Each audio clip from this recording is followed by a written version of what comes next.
In a world where content is king, the golf course is this uncaptured frontier. And if we could solve on-course video at scale, we would create an entirely new media category in a $100 billion industry.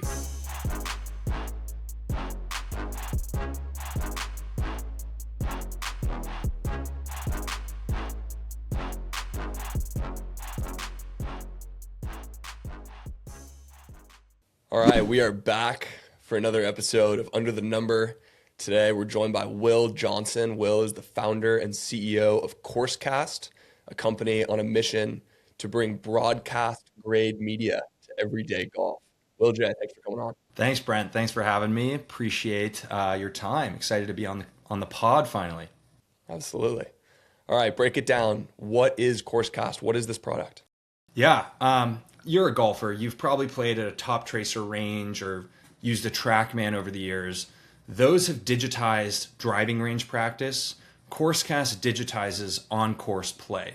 We are the first digital platform embedded directly into the golf course. We've built some pretty, I would say, revolutionary technology over the last couple of years that autonomously and invisibly captures broadcast quality video and analytics of the everyday golf course.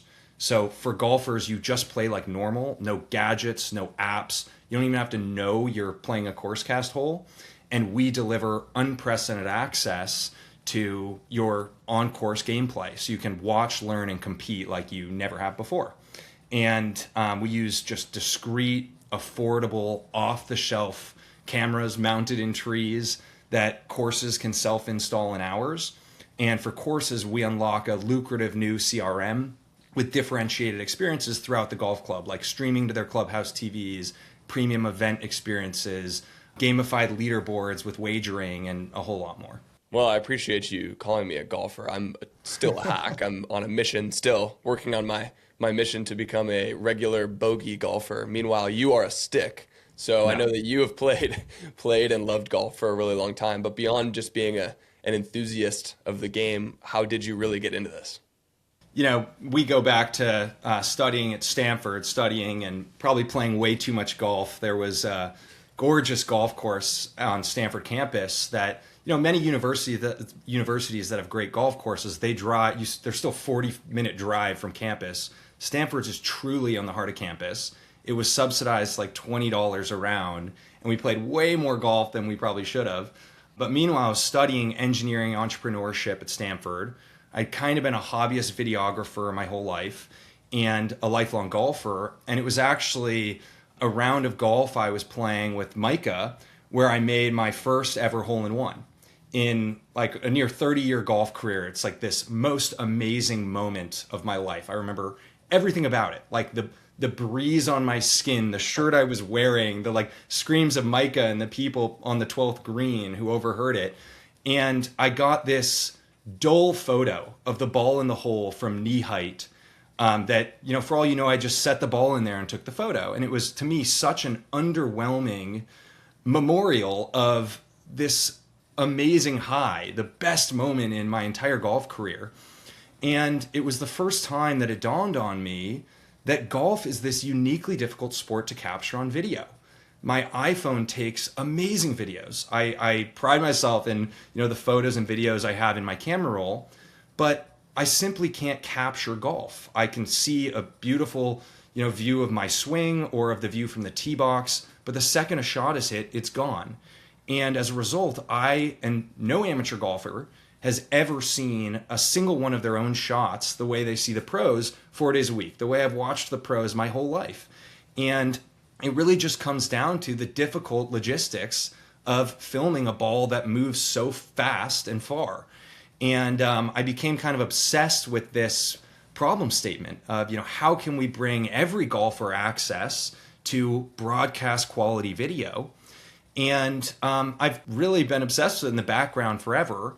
And it was only a few years ago that I felt the fundamental technology needed to enable something like this at scale was finally powerful enough to do it. And that's this technology called computer vision. I don't need to delve into computer vision, but when I finally realized, okay, now I think there is an ability to do this at scale. I started this company called CourseCast, and we've been building it ever since.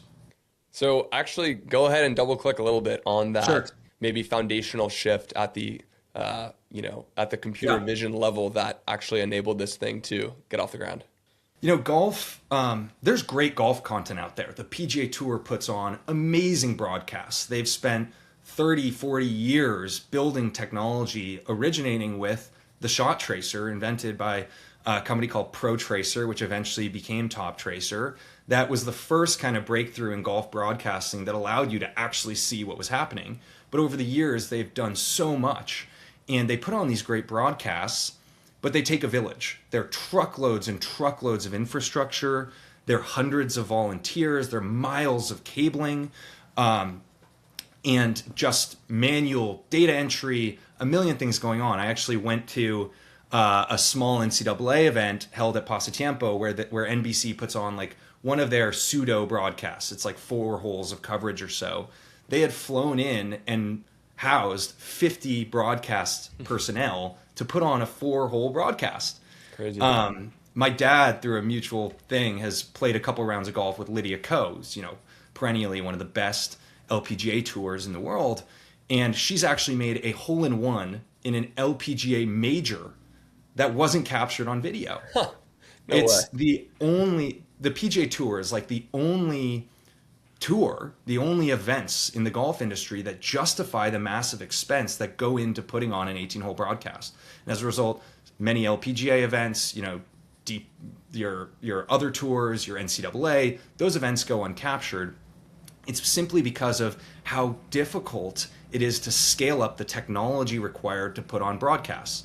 I'm sure there's more if I think hard, but off the top of my head, F1 and the PGA Tour are the only sports that put up and tear down their broadcast infrastructure for every single event, right? So in theory, you could have built this product decades ago by just taking PGA Tour infrastructure and putting it on every hole on the course, right? You would have spent millions. You would have had to rip up the course with power and fiber and all sorts of hardware. You would need people operating it. It just would never work, right? It's an impossible ask.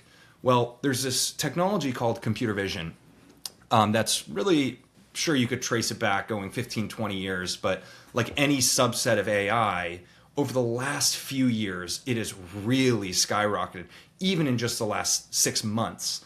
What computer vision is essentially frame by frame object detection on a real-time video feed. So like Google might say, this is a bicycle, this is a bus. You're doing that at 60 frames per second to identify objects and events. And, I can watch a golf video, especially from the green side, and I can say, oh, a ball just landed, it rolled up, it looks about 2.5 feet away. Same thing on the tee, I can kind of watch the ball, and even though I might not have the necessary tools like the triangulation and the measurements to say that ball apexed at 124 feet, I can say, hey, that was a high shot, started towards the green, hooked left, landed left of the green, bounced on the green, etc. We took a bet going back a few years now that we could train computer vision to watch basic camera feeds of the golf course and deliver analytics like that. We knew there'd be a compromise on the 99.9% accuracy that a military grade missile tracking Doppler radar system like TrackMan delivers, but our goal was focused on not, super accurate data for instruction on the range. We ruthlessly deprioritized some of that in pursuit of really high quality entertainment on the course. And computer vision, though, it's very difficult in golf because a golf ball is so small. In many of the videos we watch, it's literally 1 pixel, right? You're talking about 1 white pixel in a sea of green and trees and shadows and everything. And the whole idea of computer vision is object recognition. When an object gets down to 1 pixel, there's really no object there. And it's moving really fast. There's motion blur. There's all sorts of things that make golf a nightmare sport for computer vision. A few years ago, however, there was fundamental changes in how we approach computer vision, changes in how we can train computer vision models, how data annotation works. And for the first time, we saw computer vision working at a speed and scale and affordability that unlocked it for something like golf. I was socializing the idea. I talked to the former chief operating officer of Topgolf, and he told me, hey, if you want to try to bring really high quality computer vision like this and track such a small, fast ball, there's one guy you got to talk to. And it was this guy, Anas Abuzaina, who eventually became my co-founder and CTO. Anas got his PhD in England in ball tracking. It was actually the Xbox Connect. He has a more technical definition for it. That's how I would describe it. It was actually the Xbox Connect. I don't know if you remember that. What that was like. Yeah. Wasn't that basically the Xbox competitor to like the Wii back in the day? Yeah, but the difference, the critical difference was that it didn't require any remotes. And what it was in many ways like a precursor to modern LiDAR, right? So it would send all, it would read the room basically. And he did a dissertation in specifically following and tracking spherical objects in that space. And after that, he went to Hawkeye, in tennis, where they show whether or not the ball is in or out. He did goal line VAR stuff. He went to Huddle in football, where they do autonomous player tracking, statistics, video. He did other things like a Toka football soccer company. He did player tracking in other sports, just has been tracking balls and players his whole life. And so he was the perfect man for the job. And we started building computer vision. And we had this kind of non-consensus bet that we would be able to train it to do what I said earlier, which is have a human level understanding of basic video. Well, over time, it moved faster. The technology of computer vision evolved faster than even people like us who were placing bets on it could have imagined. And the result was that it not only delivered the broadcast grade video that we set out to deliver, it also now can deliver broadcast grade analytics in a way we never could have dreamed of. It's also, there's just the confluence of so many technological shifts, like you said, in the last couple of years, and really now it seems like every month there's a chance of a step change. Some of the demos that I've seen, you've shown me in the past, it's like you walk up to a tee box, you're playing with your dad, it knows who you are, you have the video overlay, you have the actual ball tracking, it then is able to overlay audio, which is clearly an LLM based, and then Gen AI voice technology overlay on top of that. And all of a sudden you're like, is this an NBC? Literally, this feels like a clip you would see on NBC from the US Open. And it's the perfect ball track, calling you by name, talking about the round. You've mentioned like talking about the weather, whatever it is, details on the course. And it's just unbelievable. But you can see that, like, I'm sure it was a very different landscape even just a couple years ago compared to where you are today. Talk a little bit about the fun element before we get back to the technical stuff, because it really is interesting. And I think for this audience, it's who appreciates it. But, you talked about, like, you told me years ago, people will go to these courses, these iconic courses. You make a once in a lifetime, once in a decade, and you're spending hundreds and hundreds and hundreds of dollars on the round itself. You fly out there, you get your hotel, you're doing everything the best. And yet, like you said at the beginning, your only memory of your greatest shot on the most iconic par 3 is a blurry iPhone. I think that you can imagine the fun and the, like, almost sentimental value of having captured a moment like that at such a higher quality. There was a few weeks ago, we captured our first hole-in-one on our system live. And it was crazy the amount of people who were sending it to me through like mutuals of mutuals of mutuals. And it became clear to me that this hole-in-one video was really making waves throughout the community we're in Tempe, Arizona. And it showed how no one has ever, many people have made hole-in-ones, no one has ever memorialized it in this way. Yeah. Like they made it on tour. Yeah. It's always a great proof point when someone has a great story like that. But I think going just beyond hole-in-ones, we love to capture hole-in-ones, but we do a lot more than that. When we first started our business way back when, and we had built essentially a prototype of our technology, the way we tested it and proved it was doing events in the Bay Area. So we'd pop up for a day or 2 days for a member guest or something like that at a local club. And our videos consistently got great reactions. They'd get automatically texted to golfers where they'd see a gallery of all the videos of people in their group with commentary and all sorts of stuff. They would look at their galleries. Even back then, I didn't even have a way to measure how many people were looking with their galleries, like what the engagement was, etc. But I would do this thing, and I'll never forget it, doing it for the first time. As the event ended, I ran up to the clubhouse where there's kind of a cocktail hour after the event, and they're writing the scores up on the big board and whatnot. And usually they'll have if there's a NBA game on, or some dated replay of the PGA Tour from that day, something like that on the TVs.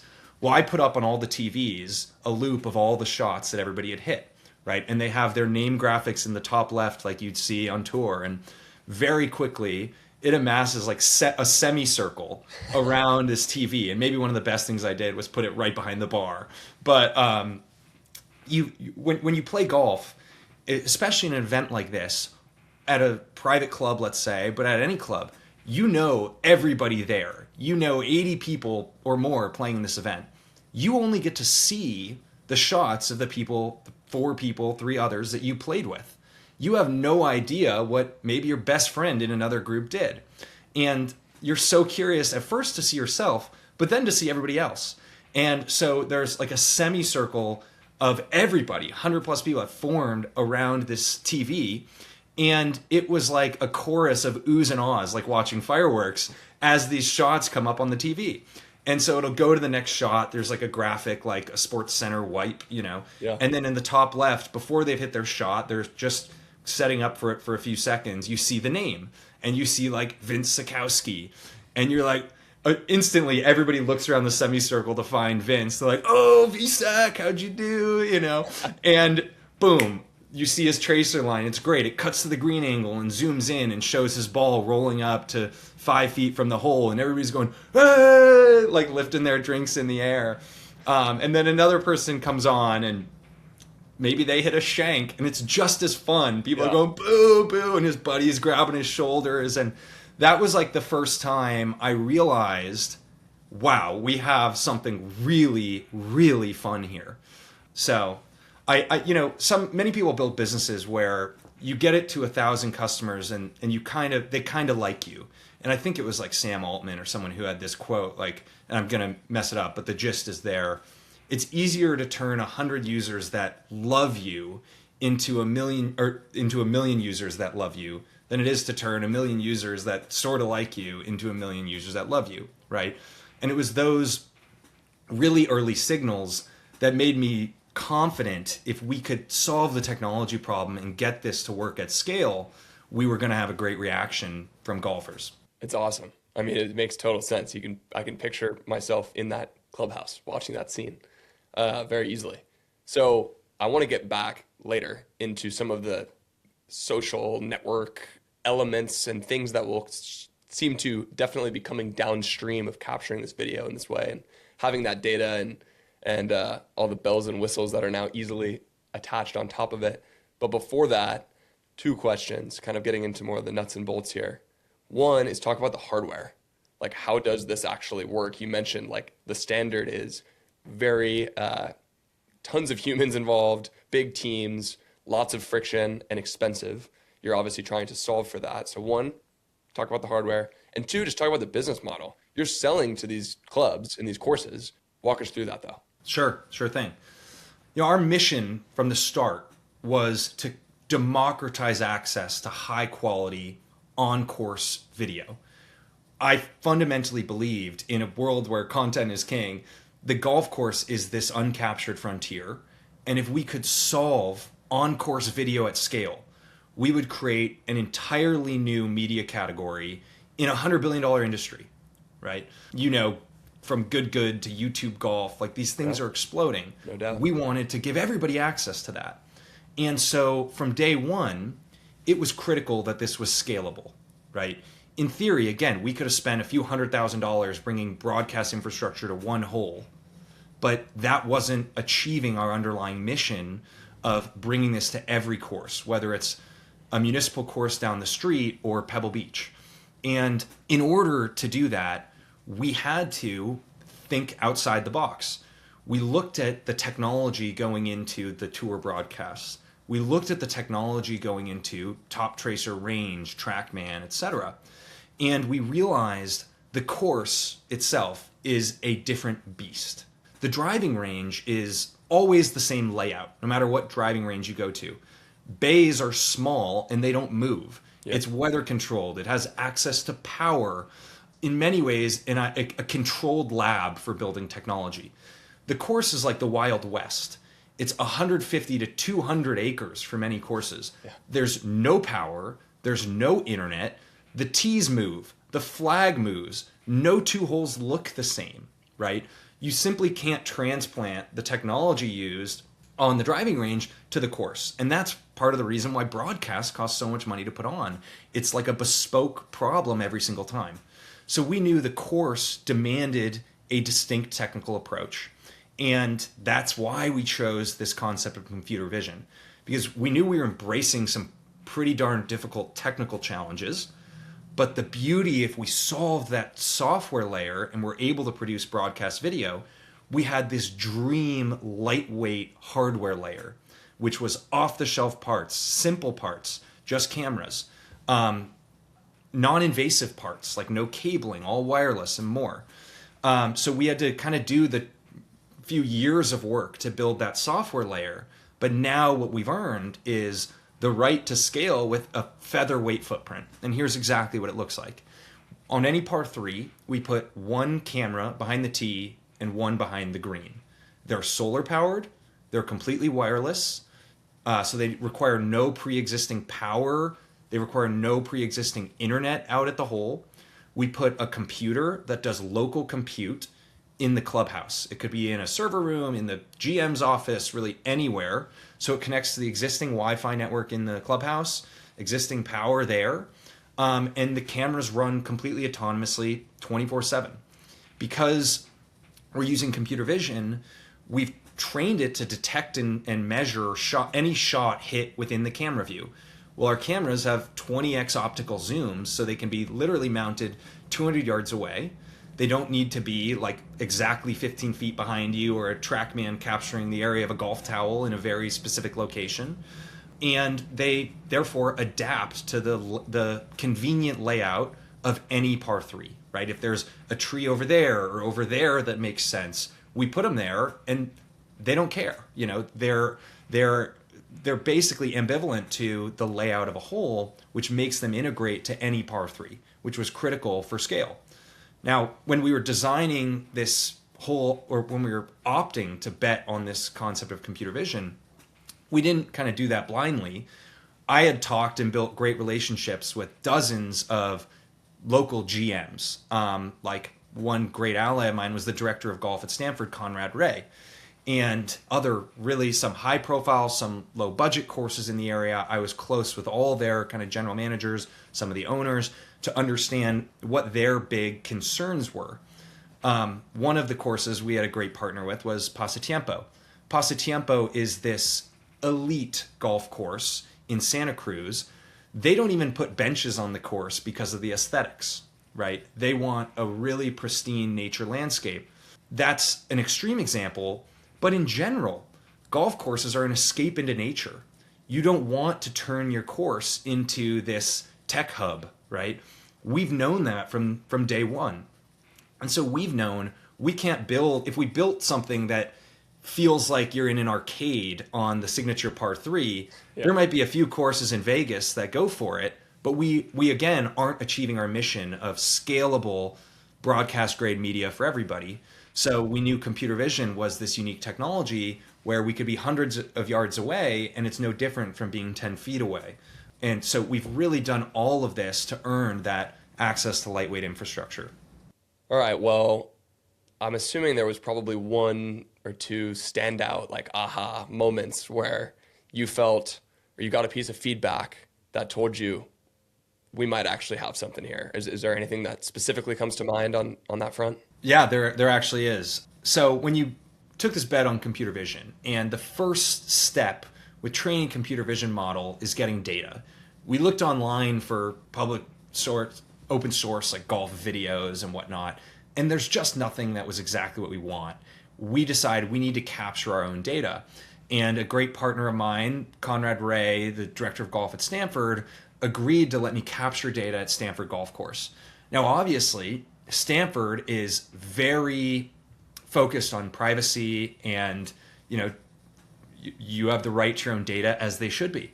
And so Conrad's stipulation, which I fully expected, was you need to get approval from every single golfer. And specifically, you need to talk to every single golfer, tell them what you're capturing and why, and get a verbal yes from them. And, it's the right thing. I never anticipated the impact it would have on us as a business, because it meant me standing on a tee box for 2 weeks, talking to 1,000 golfers and getting ideas and feedback and critiques and everything before we had started building anything. It was like the most formative experience for our business, and we captured a bunch of great data. But one of the great stories was over 1,000 golfers. I think I had 1 or 2 that said, I'd rather not be captured. One 83-year-old gentleman comes up to the tee box playing alone. He's hitting a driver on, a 130-yard hole, and he says, I don't know, like I'd probably, and I'm like, just so you know, it's not like a video posted anywhere. It's just training data. He goes, all right, fine. And he hits his shot, makes his first hole-in-one in 83 years. And of course, the first thing he does is turn back to the camera and go, did you get that? And I'm like, yes, we did. And so we got this video, and I instantly sent it to him. That night he emails me and he goes, I have sent this video to all of my friends, my kids, my grandkids. Would you mind sharing your address? I'd love to bring over a bottle of wine, right? And our goal is to do a lot more than celebrate hole-in-ones, but it was this awesome story from our early kind of foundations, where I felt like if we can get this technology to work, there's going to be a great reaction, even perhaps from some people who don't see the value at first. And then quickly, when I was installing our first system at Grass Clippings Rolling Hills, I was up on a light pole, like on a ladder. Me personally, I don't know if it was OSHA approved, but there was a young kid who hit a shot to like 3 feet, and he's driving past me, and I go, hey, nice shot. And he goes, oh, thanks. I go, by the way, I've just set up this camera system. If you want to see it, like, go to this link. And he goes, oh, thanks. 10 minutes later, he drives back to me and he goes, that is the coolest thing I've ever seen. Can I get your email? By the time I get back to my Airbnb, he's emailed me basically asking to quit his job and come work for me.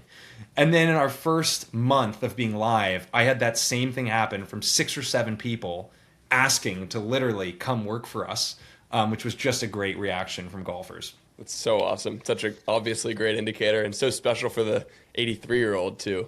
I mean, he would never forget that moment regardless, but you compare and you contrast that to him being out there solo. There's no one around. He just to tell people that he hit this hole-in-one. That's a whole different world. I actually told him, no, please don't drop off bottle line. That's so kind of you. Like, your reaction is all we need. Yeah. It's meaningful enough. Yeah. A year later, he emailed me again. He said, I'm still watching my video, and I'd love to drop off a bottle of wine. So tell me a little bit more about Grass League, and specifically their facility, Grass Clippings, out in Arizona. That's an innovative new model that, on the surface anyway, seems like a pretty natural partnership for you. Yeah, Grass Clippings Rolling Hills is the headquarters course of a growing media organization in golf called Grass League. Grass League is the first high-stakes amateur par 3 league, and it takes place with these nationwide franchises and culminates at these big, really fun events that take place at a few courses throughout the country, but headquartered at Grass Clippings Rolling Hills, which is the only lighted golf course in Arizona. It's an 18-hole par 3 course. There's some 4s and 5s during the day, and it's all these electric par 3s at night under the lights. And the events they host, I think it's 4 events a year, actually televised on Golf Channel. Just last week, they hosted the Good Desert Open, which they host every year for all the good They've hosted the caddy event before the waste management many years. So they host all these events. They bring in artists. It feels like Coachella on the golf course. They're a hugely innovative golf organization. They're building amazing stuff. They have high-level partnerships with NBC, high-level partnerships with Troon. They have investment from Troon, investment from Old Tom Venture Club, Old Tom Capital, one of the most innovative kind of investors in golf. Many people are kind of backing them. They've also got, just to call it out, they've also got Creator Sports Capital. Brian Yeah, and Ben, exactly. you guys have gotten to know recently. They're clearly this great emerging organization in golf. And for us, it was a really natural partnership because at the highest level, we have the same mission, right? We believe that it shouldn't only be pro quality golfers that get access to media, right? And so when we looked at any course in the country we could launch at, your mind first jumps to courses like Pebble Beach or elite destination courses. But then we realized Grass Clippings Rolling Hills is actually the dream. They do 75,000 rounds a year because they're lighted, right? More than Pebble Beach. They have a young demographic. They're right in between ASU and U of A, two big universities in Tempe, Scottsdale, Phoenix. They host all these great events. They host like 3 events a week, ranging from 50 to 150 people. They are this forward-looking organization with connections to great partners. And we said, this has to be the place that we launch. And so I flew out there for the Grass Clippings Open without telling them. And I kind of just shot my shot, to a couple of the guys. And a few months later, we were live at their course, which has been awesome. Put me in the shoes of a golfer who has never heard of CourseCast and arrives at a CourseCast partner course. And I'm getting ready to play my round. Does the guy in the pro shop tell me about this? Is this something that I opt in for? Like, put me in their shoes. Sure thing. Yeah, so you arrive at the course. We have videos playing at the pro shop, kind of giving an overview of what you get. Right now, we're only on the signature par 3. Within the next, kind of towards the end of Q1, our dream is to get to all 4 par 3s, and then we'll go to 4s and 5s from there. But when you pull up to that hole, your golf cart screen pings and says, hey, this is the CourseCast hole, hit it tight, whatever. You don't do anything different other than that. After the hole, your screen will ping again with a QR code that brings you to your gallery. There's also some physical signage if you're walking or you don't see the screen in your cart. And when you go to that gallery, it has videos of you and everybody in your group, statistics showing you how your shot ranked against players today, this week, this month. It delivers 360-degree swing analysis, giving you a swing score where you can literally see things like your left arm bend, your spine tilt, and how that compares to the pros. And it actually gives you a few swing coaching tips. And it gives photos at address, top of backswing, impact, and of your ball flight, and a whole lot more. So you get this whole media package for you and everybody in your group. It's completely free. You didn't have to do anything to get it. You don't hit from a specific spot, wear anything, press any button, trigger it. It's just completely autonomous. If you don't scan that QR code on the next tee box, we just delete it. So it's completely private if you don't want it. And we do have ways to turn it off in advance if you'd prefer. But from a golfer perspective, you just play like normal. As we capture more and more holes, at the end of your round, you'll get a gallery with all of your shots from the entire round. On top of that, these videos are streamed to TVs in the clubhouse. When there's events like last night, there was the weekly skins game at Grass Clipping Rolling Hills, where some of the best golfers in the country who play on like the Korn Ferry Tour, a lot of them live in Phoenix and they play in these circuits. And every Wednesday at Grass Clippings Rolling Hills, there's the weekly skins game. I played in it once, was probably DFL'd. But so they play, when you play as part of an event, you get access to all the shots from that event, which is really fun. So you don't just see you and the people in your group, you see all 150 people who played in the weekly skins game. So for a golfer, you just play like normal. You scan a QR, you get access to your gallery. It has statistics, swing analysis, all your videos, photos, and more. Can you talk a little bit about, this is more for, I guess, more of a casual fan thinking, okay, I see golf is changing. I hadn't heard of Grass League until earlier, maybe mid last year. At least I hadn't dug into it, that's for sure. But you also have things like TGL, like talk a little, and YouTube golf growing the game. You have all these things that are like, even since COVID, have seemed to have just gone nuts.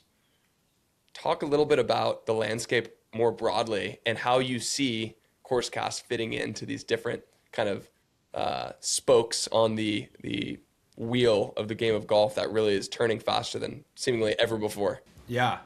The whole YouTube golf thing has been awesome. I think a big impetus for it was the PGA Tour started, I forget what the dollar value was, but they incentivized as a way to grow the game the tour player who had the biggest impact on growing the game. And it actually caused some pros to get into YouTube golf and whatnot. I think the most prominent one is probably Bryson DeChambeau, who has just amassed a huge following on YouTube, on his social platforms. I mean, And sorry to interrupt you. I called that out in something that I wrote a couple months ago, and I was like, that was so strategic for Bryson because obviously he's made $1 zillion doing it. It's been a great way to grow his personal fan base. But he basically achieved a personal rebrand by going direct, where people forget, like, it wasn't that long ago that he was the golfer that everyone loved to hate. And when you're able to go direct, show some things, some elements of your life off the course, actually behind the scenes, speak one on a lot to your audience, massively strategic for him beyond just the dollars. Totally. 100%. And I think at the amateur level, Good has really been the group of players that has grown a massive following. There's people like Rick Shields and Paige Spiranak and other really prominent celebrities or influencers who have amassed these huge followings, and their videos are getting as many views as many PGA Tour events, right? Crazy. And so it's become a verified platform for high quality golf content, right? And it's increasingly become possible to make money and build great media as an amateur golfer. And I think that's what Grass League's whole thesis is, that, hey, if we take some great amateur golfers and we raise the stakes and put a lot of money on the line, people will want to watch this. And that's exactly what's happened. Yeah, no, it's pretty incredible. So without maybe getting into whatever specifics you can't maybe talk about, but what is the pitch to the golf course in terms of when you get down to brass tacks of, guys, really, you should pull the trigger on this, not just, your members or your visitors will find it really fun. There's a lot of for sure upside to the course itself. Oh, absolutely. I mean, for the golfers, we give you access to watch, learn, and compete like you've never had before. But we don't just take all this media and statistics, put them in the phone of the golfer, and then they walk away, get in their car, and leave. We use everything we capture, media, analytics, and more, to differentiate touch points throughout the golf club. For most golf courses, you will get the golfer in your pro shop before they tee off to square up or whatnot. Then they go tee off, and for the next 4 or 5 hours, you have no idea what's happening out there. If you're lucky, they'll come into the bar or clubhouse at the end, but your core product is your golf course, and your last touch point with your golfers is the first tee, right? We give golf courses for the first time access to the amazing moments and stories happening on their core product, and we give them tools to engage with those moments, right? So for a golf course, you get differentiated experiences throughout the club that are immediately felt by your golfers. Streaming on the clubhouse TVs, in theory, brings more people into the bar. Running premium events, like your member guests, becomes so much higher value when you have all this media and these great experiences branded in the commentary and the watermarks and the logos built around it. It feels like your member guest was a tour event, right? And same goes with corporate events. So someone comes to do their annual corporate gathering, and they're either going to go to you, where they get full media package, great culmination experience with streaming at the bars and whatnot, and marketing materials for next year's event, or they go to the course down the street, right? So courses get really differentiated experiences throughout the club, and we will eventually give them many tools to monetize those experiences as well. so they can upsell some of those premium event experiences to their event hosts. We will enable kind of contests and gambling in a way that the courses have never been able to do.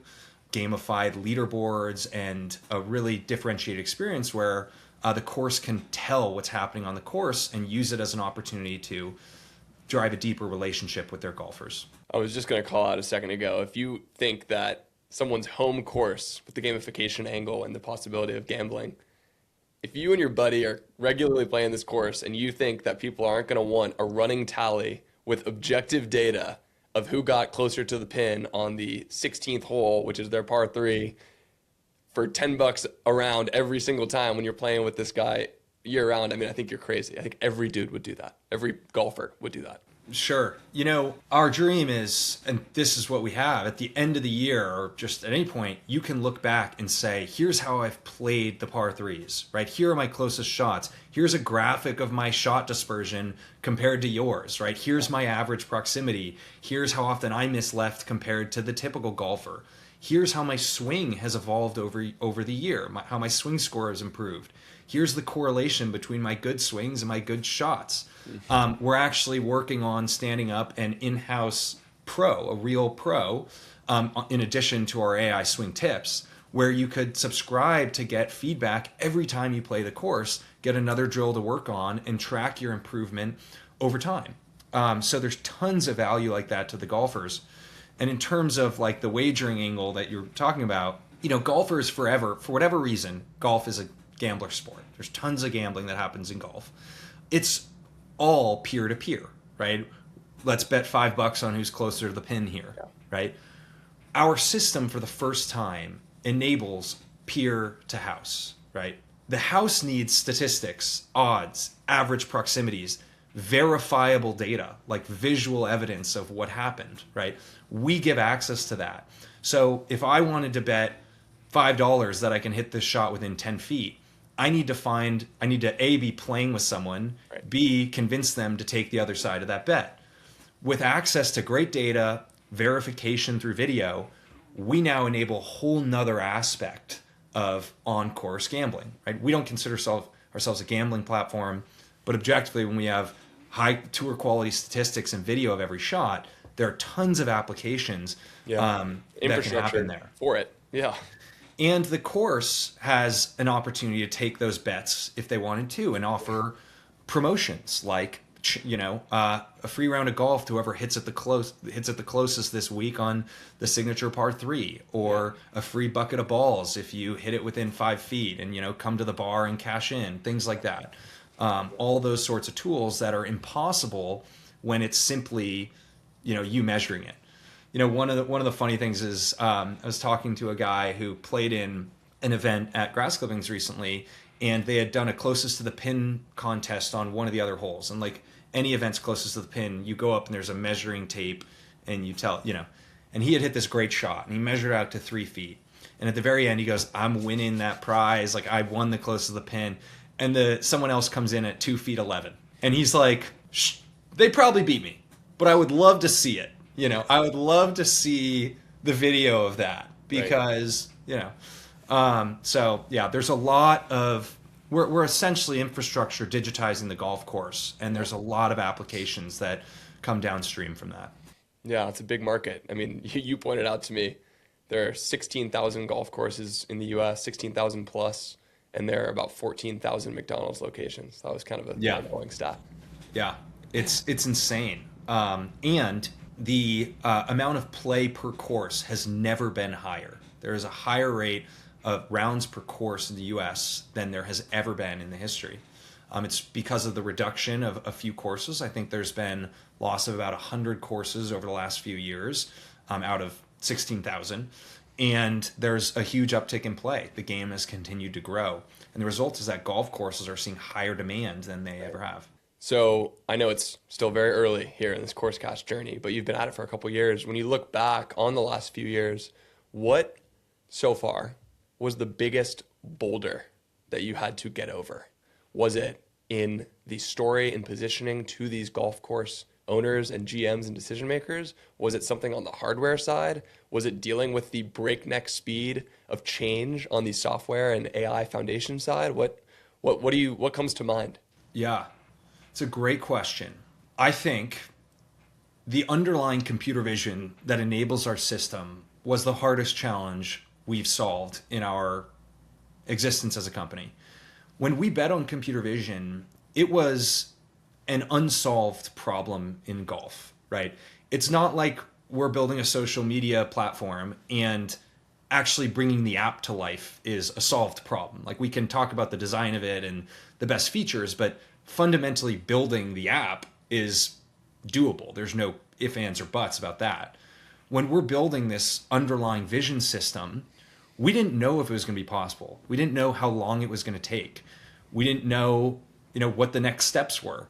We ultimately made some bets on really hard technology to build. We had to train tons of data on high quality data that we had to capture in-house. And it sucked at first. Like, we were really bad. And we just got better and better over time. And what's funny about some of these models is sometimes you see like a 1% improvement. Sometimes you see a step change. Like, you found a new approach that completely changed the quality of the system. So I think for us, the biggest challenge has been, as a net new technology, has been bringing what we hope is possible to life, with really challenging unsolved problems. All right, so wrapping up here, what are some of the partnerships that you guys maybe have in your crosshairs, or things that you're excited to pursue in 2026, 2027? And also, at the end, I want you to tell people where they can find you and check this thing out. I don't want to speak to any partnerships that are too early. Yeah, fair. I don't want to jinx them, but also Yeah. it would be unprofessional. Our Maybe status. maybe more generally, maybe Yeah. category-wise. Here's our status as a business. We've spent the last 2.5 years building novel technology. Then in 2024 we raised a pre-seed through a venture firm called Draper Associates to go build and launch our first system and prove our technology. We picked grass clippings, rolling hills to do that, and we've launched an amazing product. The uptime is amazing. The engagement is great. The stories I could tell from that, we could do a whole nother podcast episode. We've launched and proven this great product to a point where I feel like we could scale to 100 courses from here without building another ounce of actual product. We are now raising our seed round to grow. So we're currently at 1 course, but our goals are to be at 50 to 100 courses this year. And to do that through a couple management company partners, a couple partners that operate portfolio of courses that could really give us fuel for growth. Right. Then next year, our dream is to launch a public access product. So anybody who operates a course could buy our hardware off the shelf, install it with their own grounds crew, and turn on our software tomorrow. That's the trajectory we're really excited about. That's when we'll get closer to achieving our mission of scalably delivering, democratizing access to high quality golf course media. And it's coursecast.golf. I know the website, but also the Instagram's going as of what? Yeah, last week. We're a really lean team. We're 2 people. We are, we've taken. I've joked like if Claude Code became $10,000 a month, we just have to bite the bullet and do it. I mean, we stay as a lean team.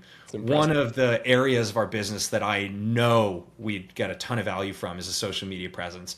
It's not my nature. I never personally post on social media, but we're going to start doing it. A good kind of kick in the rear was grass clippings co-posting, which I didn't even really know how that worked.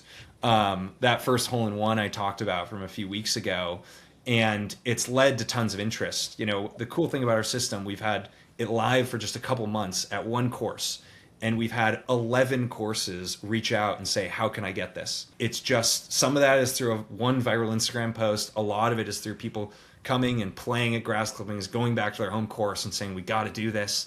but that's kind of the viral growth we have enjoyed that we need to start taking more advantage of, and we will in this coming year. So yeah, our Instagram is coursecast.golf. Our website is coursecast.golf. And if you want to try it, come play Grass Clippings Rolling Hills in Tempe, Arizona.